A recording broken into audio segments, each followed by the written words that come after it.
iglesia en casa, es mi refugio espiritual.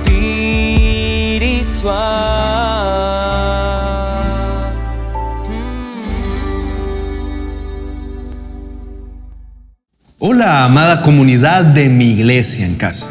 Espero que se encuentren muy bien. Hoy es un día muy especial, puesto que tendremos el honor de estar acompañados por el pastor Elías Espinosa, quien enseña en la congregación Diseño de Vida, que por cierto, los invito a revisar el canal de su iglesia y conocer su comunidad. Para mí, es un gusto que él esté con nosotros, pues además de ser el pastor de esta hermosa iglesia, es mi hermano mayor, a quien tengo una profunda admiración.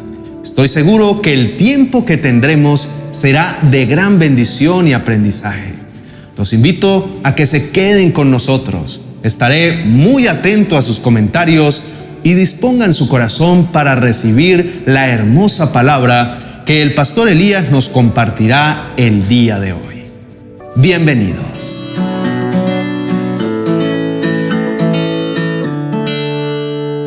A todos nuestros amigos que nos ven en este momento, les enviamos un saludo muy especial a nuestros hermanos. De verdad que estamos felices de contar con ustedes. Recuerda compartir también este link de esta predicación con sus compañeros, con sus amistades, con sus familiares, para que más personas puedan ser edificadas a través del mensaje de la palabra del Señor.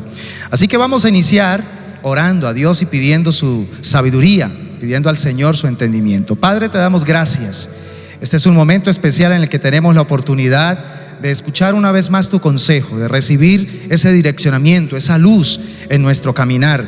Necesitamos, oh Dios, ser direccionados en áreas específicas de nuestro ser, de nuestra alma, para poder seguir encaminados en la conciencia de tu voluntad, de que lo que estamos haciendo, los pasos que estamos dando van de acuerdo, Señor, a tu divino propósito. Es nuestro anhelo cada día agradarte, es nuestro deseo, Señor, hacer aquello que tú planeaste que nosotros hiciésemos en esta tierra.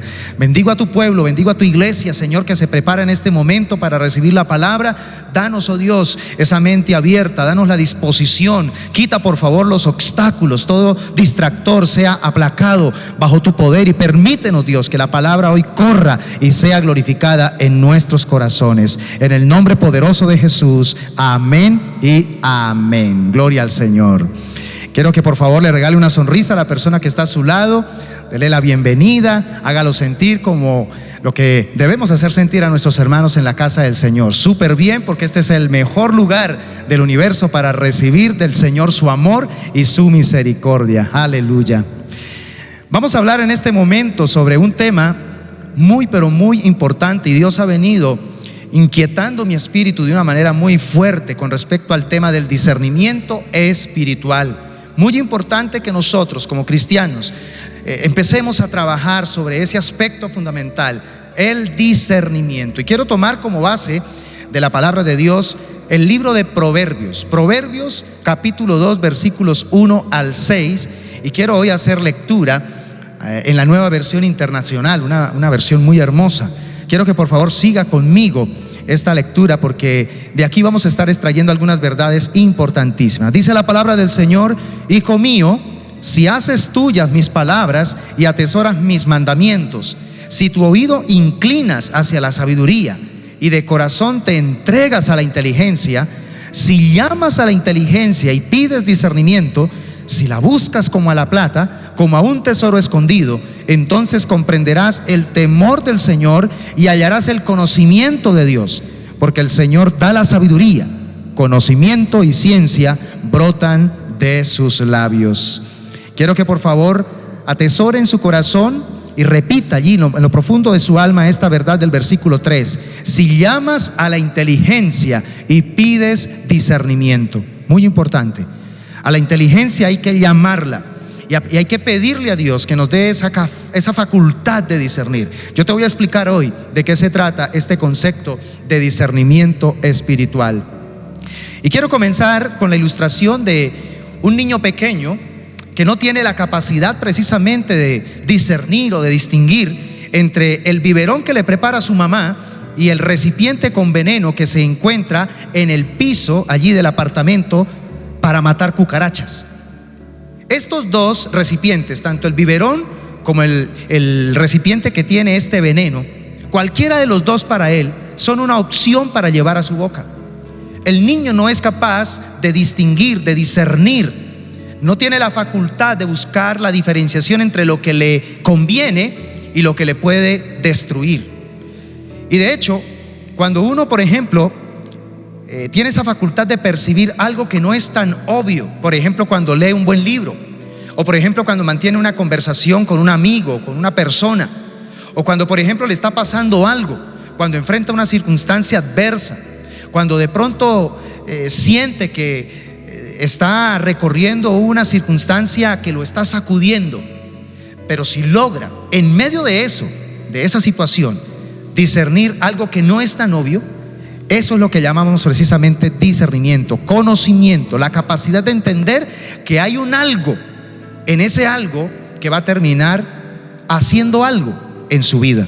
Ahora, nosotros podríamos, a la luz de la palabra del Señor, darnos cuenta que precisamente lo que llevó al pueblo de Israel al exilio, al cautiverio, fue nada más ni nada menos su incapacidad de discernir. Estaban viviendo momentos en los cuales Dios estaba esperando que su pueblo discerniera entre lo bueno y lo malo y tomase la decisión correcta, pero como no lo hizo, entonces Dios tuvo que entregarlos al cautiverio. Isaías capítulo 5 versículo 13 dice: por tanto mi pueblo fue llevado cautivo porque no tuvo conocimiento. Otra versión, otra traducción dice: porque no tuvo discernimiento. Y su gloria pereció de hambre y su multitud se secó de sed. Por favor, présteme atención a lo que te voy a decir en estos próximos minutos. Tres cosas que van entrelazadas entre sí. Lo primero es que para Dios es supremamente importante, valioso, que su pueblo desarrolle la facultad del discernimiento. Como nosotros los padres, si hay algo de lo que estamos muy atentos en notar en nuestros hijos, es que en la medida que vayan creciendo, también vayan desarrollando esa facultad de poder discernir entre lo bueno y lo malo, entre lo correcto y lo incorrecto, entre lo verdadero y lo falso. En el momento en que empezamos a notar que ellos, por su propia iniciativa, toman decisiones correctas frente a algo que probablemente podrían elegir lo incorrecto, esto nos llena de alegría, esto nos hace sentir felices. Asimismo le sucede a Papá Dios. Él también está muy a la expectativa de nuestra capacidad de discernimiento. Él espera que de las cosas que nosotros debemos desarrollar en nuestro carácter es el discernimiento. Ahora, lo segundo es que para poder desarrollar ese discernimiento, nosotros necesitamos desarrollar la facultad de obedecer diligentemente los mandatos del Señor. Pero viene la tercera: para poder desarrollar esa diligencia hacia la obediencia, necesitamos entonces desarrollar el buen hábito de cuidar y cultivar una comunión íntima con el Espíritu Santo de Dios. Entonces quiero remembrar el asunto. Para Dios, de las cosas más importantes que Él aspira que nosotros desarrollemos es el discernimiento. Pero para poder discernir necesitamos entonces ser diligentes en obedecer los mandatos del Señor. Y en tercer lugar, para poder desarrollar esa facultad de ser diligentes en obedecer, estará determinada por nuestra comunión con el Espíritu Santo. Ahora, por eso es tan importante lo que dice aquí el libro de Proverbios que leímos al comienzo. El padre le dice a su hijo: mira, haz tuyas, posee mis palabras, adóptalas, atesora mis mandamientos. Porque ese es el deseo de Dios, porque Dios sabe que si nosotros le damos valor a su palabra, si nosotros le damos valor a sus mandamientos, estaremos encaminados al desarrollo de esa facultad de percibir aquello que no es tan obvio, pero que al percibirlo terminaremos encontrando la sabiduría. Hay otra verdad que quiero plantearte frente a este tema del discernimiento, y es que necesitamos desarrollar el discernimiento espiritual para poder también encaminarnos a la madurez espiritual, mis hermanos.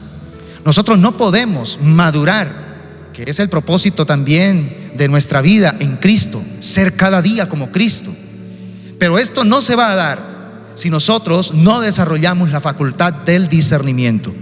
Y si no desarrollamos esto, entonces terminaremos siendo como ese niño pequeño que mencioné al comienzo, totalmente incapacitado en discernir entre un biberón de leche que le prepara su mamá para su alimento y un elemento o una herramienta que está ahí en el piso donde hay veneno para matar cucarachas. Cualquiera de las dos entonces las tomará y terminará haciéndole el daño. Hebreos 5:11 al 14 en la Nueva Versión Internacional nos dice algo al respecto. El autor a los hebreos, porque no tenemos la certeza de que sea Pablo, pero nos dice el apóstol: sobre este tema tenemos mucho que decir, aunque es difícil explicarlo, porque a ustedes lo que les entra por un oído les sale por el otro. En realidad, a estas alturas ya deberían ser maestros y sin embargo necesitan que alguien vuelva a enseñarles las verdades más elementales de la palabra de Dios. Dicho de otro modo, necesitan leche en vez de alimento sólido. El que solo se alimenta de leche es inexperto en el mensaje de justicia. Es como un niño de pecho. En cambio, el alimento sólido es para los adultos, para los que tienen la capacidad de discernir entre lo bueno y lo malo, pues han ejercitado su facultad de percepción espiritual. El mismo apóstol tiene un anhelo en su auditorio, y es que ellos se muevan hacia la capacidad de desarrollar esa percepción espiritual, porque es así como se puede madurar. Sin percepción espiritual no hay madurez espiritual. Hay dos elementos muy críticos que se deben tener en cuenta al momento de juzgar para discernir algo. Y estos dos puntos quiero que por favor los tengamos bien presentes. Si usted puede allá apuntarlos en su libreta de notas, es muy valioso, porque posteriormente usted puede volver a repasar esta enseñanza y mirar a ver cómo puede aplicar esto en la realidad que justamente estás enfrentando en este momento. Dos elementos críticos para poder discernir de manera correcta un asunto tienen que ver primero con el concepto de la verdad. Eso es importante, diga conmigo: el concepto de la verdad. Y en segundo lugar, la fuente de la verdad. Quiero entonces mostrarte cómo se pueden aplicar estos dos principios importantes, estos dos elementos críticos en el momento del discernimiento. Hablemos un poco sobre las características de la verdad. Todo mundo escucha acerca de esa palabra, y más en el ambiente cristiano. La palabra verdad es muy, pero muy usada. La verdad no está determinada por el hombre. O sea, el hombre no tiene la facultad de determinar qué es verdad y qué no es verdad. Entonces partamos desde esa premisa. La verdad no la determina el ser humano. La verdad es objetiva porque está fuera de nosotros. Es algo que viene precisamente de parte de Dios. En segundo lugar, la verdad es constante. No importa si está fuera de nosotros, no importa la época, no importa el lugar donde nos encontremos en la historia. Lo que sí es cierto es que la verdad es constante, siempre está ahí, no se ausenta, siempre está ahí. Que el hombre no la quiera ver, que el hombre la quiera ignorar es diferente, pero la verdad siempre ha estado y siempre estará ahí. Ahora bien, la verdad no cambia. La verdad es única, es la misma, ayer, hoy y siempre. Eso es algo también que nos llena a nosotros de esperanza, saber que la verdad no cambia. Y la verdad también es universal. Lo que es verdad en un lugar, pues también será verdad en el resto del mundo. Alguien me puede decir: no, pastor, eso no es cierto. Hay muchas cosas que son vistas y son de pronto interpretadas de cierta manera en una cultura diferente a otra. Usted lo ha dicho, interpretadas. Pero no estamos hablando de interpretaciones de la verdad, estamos hablando de la esencia de la verdad. La verdad es verdad en cualquier parte, en cualquier lugar de la tierra, es verdad. Lo que es verdad en un lugar tendrá que ser siempre la verdad en el resto del mundo, porque entonces no tendría sentido. En otras palabras, la verdad es transcultural. Y podemos entonces resumir esta franja diciendo que la verdad no se crea, la verdad se descubre, y esa debe ser nuestra tarea diaria. Nosotros los cristianos deberíamos hacer de este propósito lo más importante, nuestra principal búsqueda diaria, y es precisamente sobre la verdad, sobre la verdad. Para cumplir exitosamente esta búsqueda que Dios nos ha delegado a nosotros en esta tierra, pues entonces, hermanos, viene el segundo elemento crítico para poder discernir correctamente la verdad, y es que tenemos que ir a la fuente de esa verdad, ¿sí? La fuente de esa verdad, sabemos precisamente que aquí es donde viene el inconveniente humano, porque precisamente Dios, que es la fuente de la verdad, entonces va a ser interpretado de acuerdo a como cada uno anhela interpretarlo. El concepto de Dios, que es la fuente de la verdad, es interpretado por muchas religiones o por cada religión, por cada creencia, desde una perspectiva que ha sido basada desde la experiencia del hombre.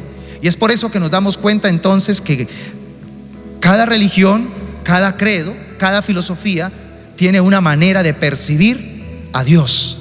Un concepto muy popular en este tiempo es hacerle creer al ser humano de que no importa la religión que practiques, no importa la creencia que tenga, todos creemos en un ser superior, y bueno, todos los caminos a través de las creencias nos van a llevar a ese ser supremo. Esa es una verdad, pero creada por el hombre. No es la verdad de Dios, sino que es la verdad que el hombre se ha inventado, porque esto no es cierto, ¿verdad?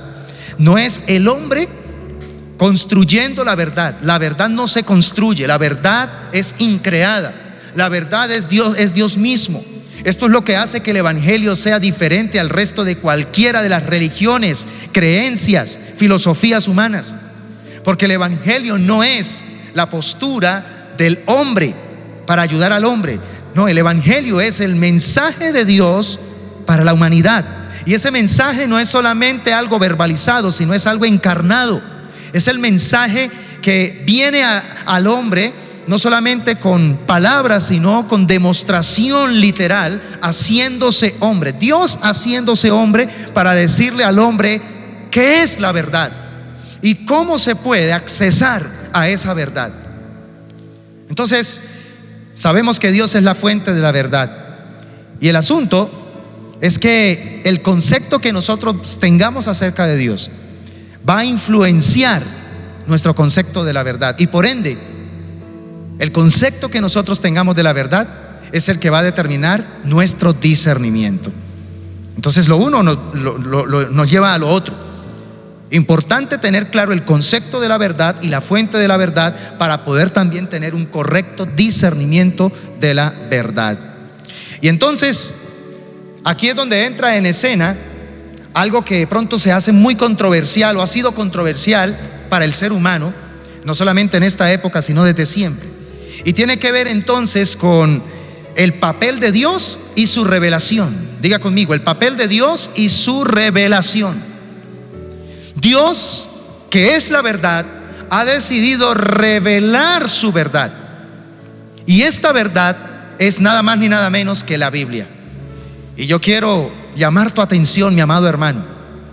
Si percibes en estos últimos tiempos que la convicción de tu corazón con respecto a aceptar la Biblia como la palabra inspirada de Dios, y cuando de pronto alguien te pregunta, ¿usted cree que la Biblia es la palabra de Dios? Y de pronto usted como que lo dice en voz baja o lo dice así como para que nadie se moleste. Quiero exhortarte en este momento, porque definitivamente una de las verdades vertebrales de nuestra fe radica precisamente en levantar esa bandera a donde quiera que podamos y frente a quienes podamos, y decirles: la Biblia es la palabra de Dios, es la verdad de Dios revelada a los hombres. Todo lo que va en contra de lo que Dios ha dicho en su palabra, que es la verdad escrita, pues entonces tiene que ser catalogado como erróneo, tiene que ser catalogado como falso, y debe perder valor de consideración en cuanto a nosotros. No deberíamos gastarnos el cerebro tratando de mirar si esto es cierto o no es cierto. Si no está avalado por la palabra de Dios, simplemente es una verdad creada por el hombre. Y como el hombre está afectado por el pecado, el hombre no es poseedor de la verdad. El hombre está influenciado precisamente por el engaño del pecado. Nosotros tenemos que tener bien clara esta verdad, mis hermanos. La palabra de Dios es la verdad y todo lo que nosotros creamos tiene que estar en sintonía con la revelación de las Escrituras. De lo contrario, simplemente es producto de una creación humana. Cuando hablamos de discernimiento espiritual, entonces, estos dos elementos, el elemento del concepto de la verdad y el elemento de la fuente de la verdad, tienen que ser complementados también con el conocimiento de lo que no es verdad y de lo que no es bueno. Estas dos cosas también son fundamentales.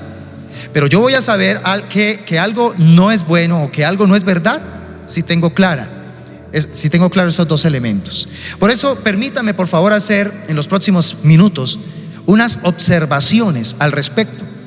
Porque quizá puede ser que en estos momentos estés en el trabajo de discernir si esa decisión que vas a tomar, si ese plan que vas a adoptar es de Dios o no es de Dios. ¿Forma parte del plan? ¿Forma parte de la voluntad del Señor?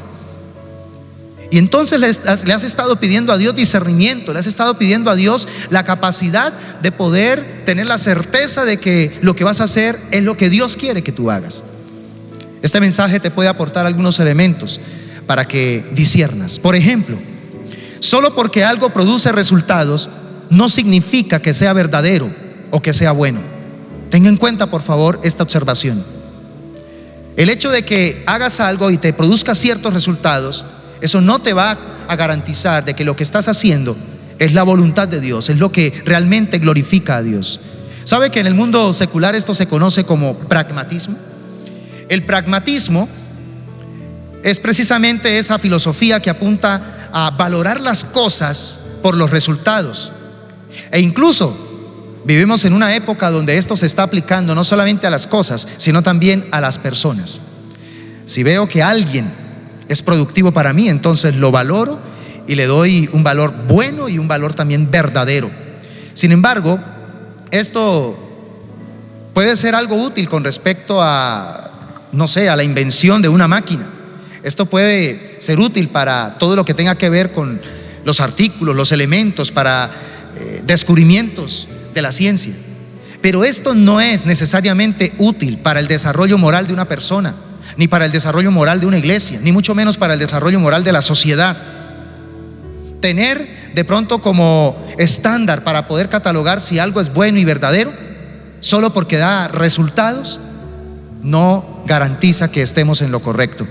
Un ejemplo en nuestro medio, y es por ejemplo el caso de una iglesia que de pronto implementa un nuevo programa y este programa termina atrayendo a muchas personas. El hecho de que ese programa atraiga a muchas personas no es garantía de que sea algo bueno o algo que esté basado en el diseño de la verdad de Dios. Hoy día tenemos muchos ejemplos en nuestro entorno con respecto al tema de la fe. Vemos cómo hay muchos falsos maestros, falsos profetas que tienen precisamente una gran cantidad de seguidores. Las multitudes siguen a estos falsos maestros y los siguen a pesar de que no profesan la verdad bíblica. Entonces no se trata aquí del método, no se trata aquí de catalogar algo bueno simplemente porque produce resultados. Aún eso que produzca resultados tiene que ser evaluado y juzgado a la luz de la verdad de la palabra del Señor. Aleluya. Pero también tengamos en cuenta otra observación cuando se trata de discernir algo o alguien. Y tiene que ver con entender que solo porque algo se hizo con amor no significa que sea verdadero o bueno. Y esto es conocido en el campo teológico como la ética situacional. Ética situacional. La ética situacional dice que no hay nada bueno ni nada malo, sino que todo depende si se ha hecho por amor. Esta es una perspectiva bastante humanista, porque definitivamente apunta más es a no enfocarnos en el bien o el mal, sino precisamente en el corazón. Note que hoy día una de las filosofías más fuertes de la nueva era y que son promovidas por películas y por los medios de comunicación es que debemos seguir nuestro corazón y queremos dejarnos guiar por el corazón. Haga lo que dicta tu corazón, pero olvidamos que el corazón, según la Biblia, que es la verdad de Dios, nos dice que el corazón es engañoso. El corazón nos puede hacer una muy mala jugada. Y aquí es importante entonces entender por qué no debemos entonces utilizar este estándar para discernir. Solo porque de pronto esa persona hizo esto con amor, o porque yo hice esto por amor. Entonces, mire que esto se plantea mucho hoy en día en las parejas, ¿sí? Hoy día se están promoviendo cosas erróneas a nivel emocional, solo porque, pero es que yo siento amor, es que yo lo hago por amor. Y esto es bastante delicado, porque la pregunta aquí crítica es: ¿quién fija el estándar para definir ese amor? ¿Qué es realmente amor? ¿Será que el que define ese concepto es Adolfo Hitler, el Papa Francisco, la Madre Teresa de Calcuta? ¿Será que George Whitefield, un gran predicador y evangelista del siglo XVIII, puede definir ese concepto? ¿Será que el pastor de la iglesia local es el que tiene la autoridad para definir qué es amor? Ahí es donde radica el problema. El problema es que si vamos a estandarizar nuestro discernimiento con base a esta ética situacional, vamos a correr el riesgo de que entonces cada uno va a tener su interpretación para justificar eso que va a hacer. Cada uno puede entonces tener su propia definición acerca del amor. Y el asunto es que muchas definiciones se basan precisamente en intereses, se basan precisamente en los deseos egoístas que hay en el corazón. Cada uno definirá el concepto de amor de acuerdo a su experiencia, de acuerdo a su interés, de acuerdo a su perspectiva, y entonces cada uno podrá justificar lo que haga porque lo hace con amor. Entonces, creo que aquí es importante entender que esta observación es válida para tenerla en cuenta. No solo porque se hace con amor, estamos diciendo que esto es algo bueno o verdadero. Y también hay otra tercera observación, y es que solo porque algo me hace o alguien me hace sentir bien, entonces significa que sea verdadero o bueno. El elemento de los sentimientos, de las emociones, también es un elemento que hay que colocar y someter delante de la verdad de Dios. Aunque el sentimiento es verdadero, no se puede negar, porque la persona está sintiendo lo que está diciendo y no lo podemos negar. No podemos calificar lo que estamos haciendo bajo ese estándar. Tengamos cuidado con esto, porque somos muy dados a utilizar nuestras emociones como el estándar de calificación para poder accesar a lo que queremos, a lo que deseamos, a lo que planeamos. Aunque es cierto que la voluntad de Dios, cuando la ejecutamos, esto genera paz y genera tranquilidad en nuestro corazón, genera ese equilibrio en nuestro ser. Debemos tener cuidado de no reducir la obra del Espíritu Santo a nuestras emociones, a emocionalismos. Esa es una de las críticas fuertes que se le hacen al pentecostalismo y al neopentecostalismo desde otros elementos teológicos de la iglesia. ¿Por qué? Porque lamentablemente se ha caído en ese exceso de dejarnos guiar por las emociones, y entonces terminamos creyéndole más a las emociones que a la verdad de la palabra del Señor. Y quiero decirte, mi hermano, que el Espíritu Santo se rige es por la palabra de Dios. El Espíritu Santo no se rige por nuestras emociones. Somos nosotros los que debemos someter nuestras emociones a la verdad de las Escrituras, a la verdad de la palabra del Señor. ¿Cuántas veces, te pregunto en esta mañana, cuántas veces catalogamos algo como bueno o como algo verdadero solo porque nos sentimos muy bien con esa persona, o nos sentimos bien haciendo esto o aquello? Debemos tener cuidado, mis hermanos. Debemos tener cuidado, porque puede haber allí falta de discernimiento. Solo porque te sientes bien, eso no te garantiza que estás haciendo algo bueno o que estás haciendo lo verdadero. Ahora, yo puedo añadir varias observaciones más a las tres anteriores, como por ejemplo, el hecho de que algo es aprobado por la cultura. A veces también utilizamos este estándar. Como todo mundo lo está haciendo, como ya esto es aceptable, entonces pensamos que esto es bueno, pensamos que esto es lo verdadero. Entonces aquí debemos tener demasiado cuidado porque esta es una tendencia que cada vez va en boga. O también otra observación que podemos hacer es que porque de pronto el Estado legalizó algo, entonces como ya lo legalizó el Estado, pues debe ser verdad y debe ser algo bueno. Hoy día los gobiernos están legalizando muchas cosas que a la luz de la palabra del Señor, que frente a la verdad de Dios que no muta, que no cambia, sino que siempre es y será la misma, los gobiernos están tratando de cambiar esas verdades para poder crear sus propias verdades, como por ejemplo legalizar la dosis personal, como por ejemplo legalizar el aborto, legalizar el matrimonio igualitario, la eutanasia, bueno, y muchas otras cosas más que están hoy en día prácticamente desafiando la verdad de Dios. Y entonces solo que porque el gobierno legalizó algo, entonces vamos a aceptarlo como algo bueno o algo verdadero. No, no puede ser así. Así que debemos ser muy cuidadosos con estas observaciones, amada iglesia, muy cuidadosos con estas observaciones. Y debemos siempre poner como filtro, escúchame bien esto, a Dios y su palabra. Dios, que es la fuente, y su palabra, que es la revelación de su verdad. No hay otra opción, definitivamente no hay otra opción para encaminarnos al desarrollo del discernimiento espiritual, sino solamente bebiendo de la verdad verdadera, valga la redundancia, de la verdad de Dios. Quiero terminar a manera de ilustración trayendo en esta mañana una temática que es bastante controversial.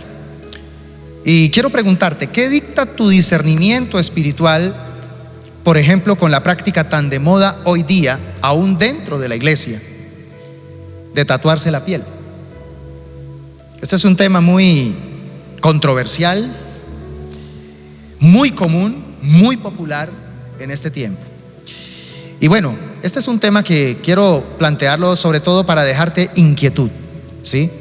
Más que mostrarte mi posición, sobre todo voy a hacer algunas observaciones, pero quiero que usted salga hoy inquieto con respecto, no solo a este tema, sino a muchos temas que usted tiene que abordar con sus hijos, que tiene que abordar con la juventud de este tiempo, porque hay muchos temas que necesitan ser abordados desde el discernimiento espiritual.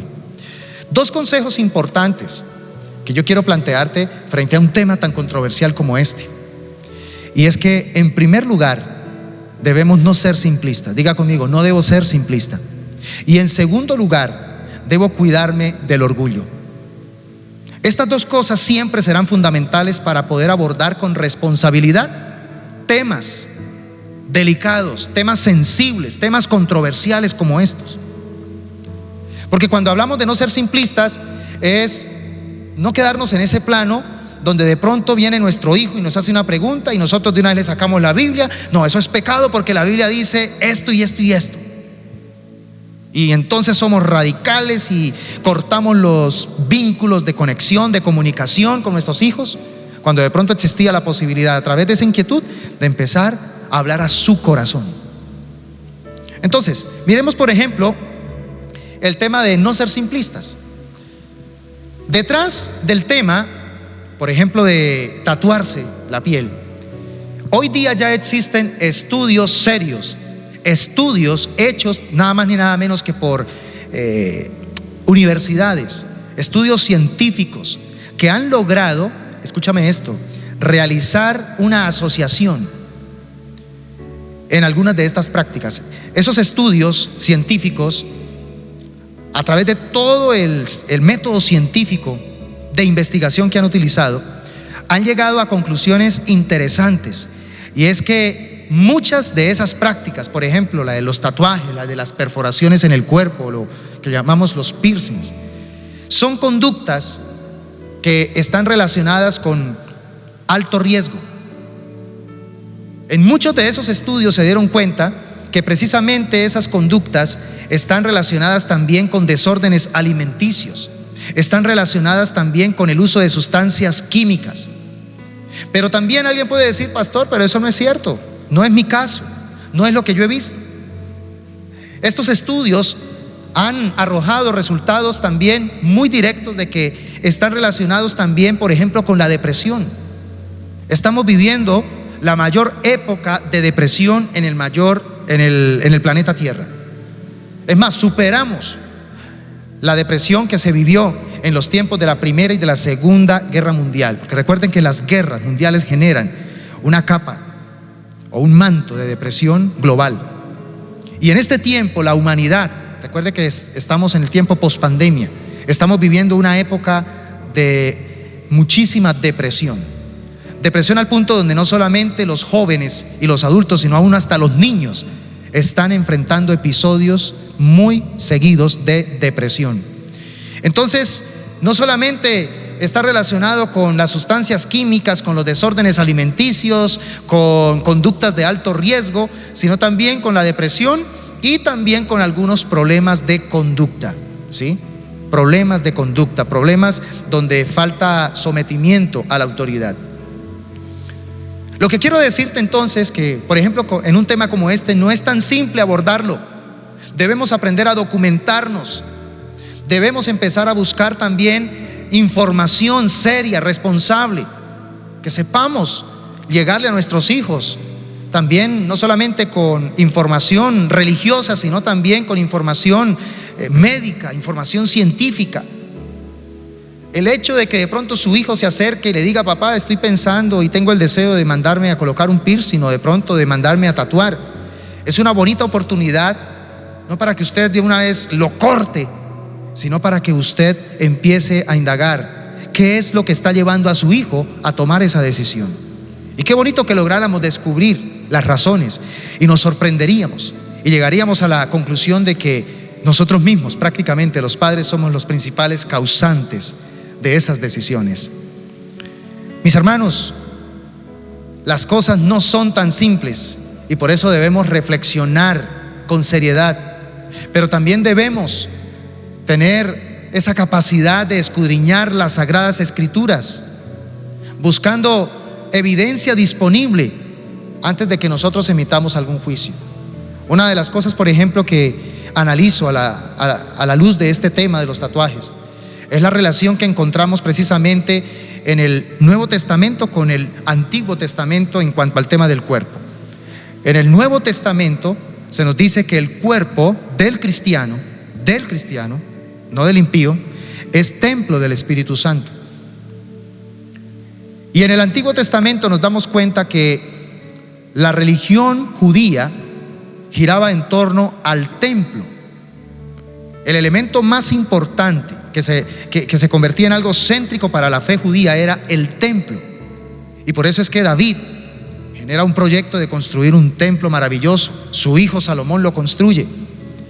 Pasan los años y lamentablemente el pueblo de Dios cae en esa falta de discernimiento, y esa falta de discernimiento lo llevó entonces ¿a qué?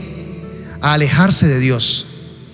Y lo interesante es que según los estudios de los profetas nos damos cuenta que la primera señal que evidencia que el pueblo se apartó de Dios y de sus mandamientos es que empezó entonces a profanar el templo. En el tiempo del exilio, Dios llamó al profeta Ezequiel. Él ya estaba allí exiliado en la tierra de Tel Aviv, allí en Babilonia. Y en un momento el Espíritu Santo lo toma y lo transporta desde la tierra de Babilonia a Jerusalén, y específicamente lo ubica dentro del templo. Y allí en una de las grietas, por una grieta, el profeta Ezequiel logra mirar lo que había dentro del templo. Y la sorpresa que se llevó es que las paredes estaban todas prácticamente dibujadas de signos del zodiaco, de reptiles, de animales volátiles. Y aparte de eso, se encontraban sacerdotes que estaban precisamente adorando esas imágenes que habían sido tatuadas en las paredes del templo. Ahora, lo que trato de decir es que la relación es bien interesante. Nosotros, los creyentes, nosotros los que conocemos ahora a Dios, debemos entender que este cuerpo ya no es nuestro. Dios decidió adoptarlo como su naos, que es la palabra en griego que se utiliza en el Nuevo Testamento para referirse a nuestro cuerpo como templo. Naos significa el lugar más santo del templo.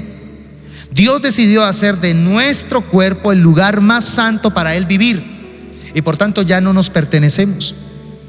Entonces, como ya no nos pertenecemos, ya no podemos hacer con este cuerpo lo que nos venga en gana y usarlo como se nos dé la gana. Pablo dijo en una ocasión que antes nosotros usábamos nuestro cuerpo como instrumentos de injusticia. Ahora que hemos sido salvos por la gracia del Señor y que Cristo pagó ese precio por nosotros, ahora debemos utilizar este cuerpo como un elemento de justicia.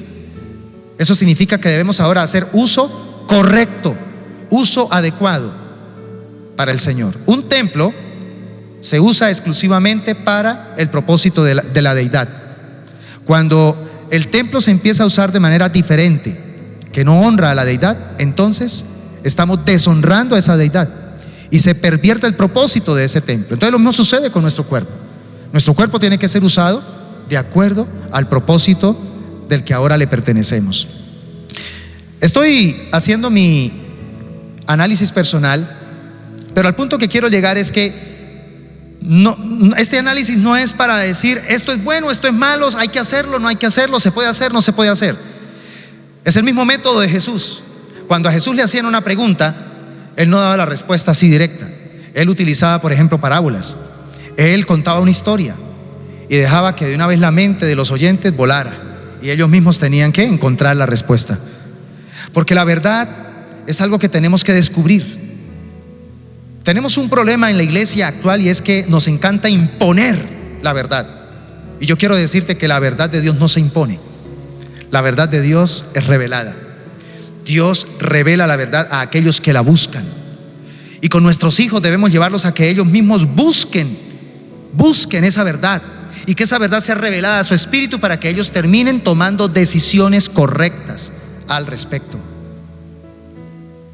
Pero escúchame bien, es muy importante que nosotros también no solamente dejemos de ser simplistas al momento de abordar y de discernir estos temas. Tenemos que cuidarnos también de nuestro orgullo. ¿Sabe? Escúchame esto que te voy a decir. Cuando nosotros somos tajantes y mostramos como orgullo frente a una posición y demostramos con nuestras palabras que nosotros nunca haríamos eso, y yo no voy a permitir que nunca mi hijo o mi hija haga eso, y planteamos una postura radical, detrás de esa postura lo que en realidad hay es una amargura. Cuando yo soy radical en algo y de una vez me espercudo como una araña, ¿cierto? Cuando se fumiga una araña y una vez me pongo así a la defensiva frente a una temática, es porque precisamente tengo un problema con eso, ¿sí? Tengo un problema con eso. Algo me sucedió, algo me marcó, algo no he resuelto en mi mundo interior y entonces estoy amargado. El Salmo 73, versículos 21 y 22 dice: entonces me di cuenta de que mi corazón se llenó de amargura y yo estaba destrozado por dentro. Entonces esta herida lo llevó a actuar de la siguiente manera. Versículo 22: fui tan necio e ignorante, debo haberte parecido un animal sin entendimiento. ¿Cuántas veces nosotros hemos sido ignorantes, hemos sido necios cuando vienen nuestros hijos y nos hacen preguntas y de pronto tienen inquietudes y de pronto quieren encontrar una respuesta, y nosotros no solamente somos simplistas, sino que también somos orgullosos, engreídos, nos las damos de santos? Se nos olvida que nosotros también pasamos algún día por la misma etapa de la vida. Se nos olvida que nosotros también tuvimos nuestras crisis, nuestros deseos de conocer la verdad, y que en ese proceso de conocer la verdad corrimos riesgos porque estábamos buscándola. Y no se nos olvide, en estos días su hijo puede estar deseando encontrar una respuesta a una inquietud importante de su vida. Aprendamos a discernir la verdad de Dios para ayudar a que nuestros hijos la encuentren, a que nuestros hijos también logren tener esa capacidad de revelación. Y estoy seguro que si la verdad de Dios es revelada en el corazón de nuestros hijos, esa verdad los transformará. Y entonces no tiene nada que ver con dejarlo o no dejarlo que se tatúe, dejarlo o no dejarlo que se ponga un piercing. No se trata de eso. Se trata sobre todo es cómo Dios me va a usar a mí como padre, como madre, para ayudar a mi hijo a que sea un descubridor de la verdad, que sea un explorador de la verdad de Dios, al punto que cuando se encuentre con esa verdad, Él y solo Él es el que debe tomar una decisión. Mis hermanos, creo que esto es un tema supremamente importante para estos días. Se vienen tiempos de gran responsabilidad espiritual, y nosotros, la iglesia del Señor, nosotros los padres de familia, necesitamos estar abanderados con esta facultad del discernimiento. Que Dios nos capacite y Dios nos ayude para poder encontrar aquello que no es tan obvio, aquello que fácilmente los demás no ven, nosotros sí lo podamos ver, porque tenemos el Espíritu de Dios que revela lo profundo de Dios. Vamos a orar en estos momentos y vamos a pedirle al Señor que nos dé esa facultad del discernimiento espiritual. Pídale al Espíritu Santo que le ayude, que le capacite. En estos días usted debe ser un instrumento, no simplista ni tampoco orgulloso, sino sabio, para poder discernir lo que hay que hacer y lo que no hay que hacer. Padre, en el nombre de Jesús, queremos agradecerte por este espacio que tú nos has regalado, y que tu palabra, Señor, cumpla el propósito por el cual nos entregaste esta palabra, Señor. Estamos necesitados de desarrollar cada día más y más esta facultad del discernimiento. Hay muchas cosas que no hemos podido de pronto activar en nuestra vida del propósito de Dios porque no hemos querido madurar. Y no va a haber madurez a menos que desarrollemos ese discernimiento espiritual. Hay cristianos que llevan 20, 30 años, pero parecieran que fueran bebés espirituales. Y esto, como lo dijo el apóstol que escribió a los Hebreos, esto no tiene nada que ver con Dios, esto tiene que ver con nuestra responsabilidad, porque la madurez espiritual es intencional. Yo decido cuánto avanzar, yo decido cuánto crecer en el Señor. Por eso pídale al Espíritu Santo que le capacite para cultivar una intimidad, para cultivar una relación muy, muy cercana con Él, para que el Espíritu de Dios pueda empezar a guiarlo diariamente. Todos los días y todo el día usted pueda contar con esa guianza del Espíritu Santo, para que aprenda a discernir, para que aprenda a dar pasos correctos, para que aprenda a equivocarse menos, en el sentido de que si te dejas guiar por Dios, la verdad te seguirá y la verdad te alcanzará. Mi Dios Todopoderoso, a través de esta palabra oro por nuestros amigos que también nos están viendo en este momento, para que la palabra genere una profunda necesidad de empezar a buscar a Dios. Solamente el discernimiento vendrá del que es la fuente de la verdad. Solamente podré ser sabio en tomar decisiones si tengo clara la verdad. Y esa verdad no es creada, no es inventada. Esa verdad no es poseída por una religión, por una denominación, no es poseída por un grupo económico. Esa verdad es nada más ni nada menos que Dios mismo, revelándose a través de su evangelio, la buena noticia para el ser humano. Por eso permite a aquella persona que nos está viendo, aquel amigo que nos está viendo, que pueda reconocer su necesidad de Dios, que pueda abrir su corazón y recibir a Cristo como su único y suficiente Salvador, para que pueda accesar a esa verdad transformadora, a esa verdad increada, a esa verdad que no cambia, a esa verdad que siempre es la verdad y que en cualquier parte del universo será la verdad.